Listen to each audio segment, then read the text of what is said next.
उधर साबिक वफाकी वजीर फवाद चौधरी कहते हैं कि किसी भी पार्टी को अपने कारकुनान को बतौर चारा इस्तेमाल नहीं करना चाहिए। बानी पीटीआई हैं और कारकुनान हैं, लेकिन बानी पीटीआई जो कहते हैं वो होता है। जब तक मौलाना फजलुर रहमान नहीं मानते तरमीम किसी सूरत नहीं हो सकती।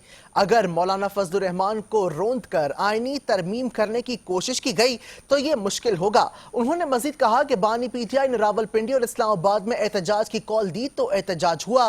पीटीआई कारकुनान ने बगैर लीडरशिप के पूरा इस्लामाबाद बंद कर दिया था।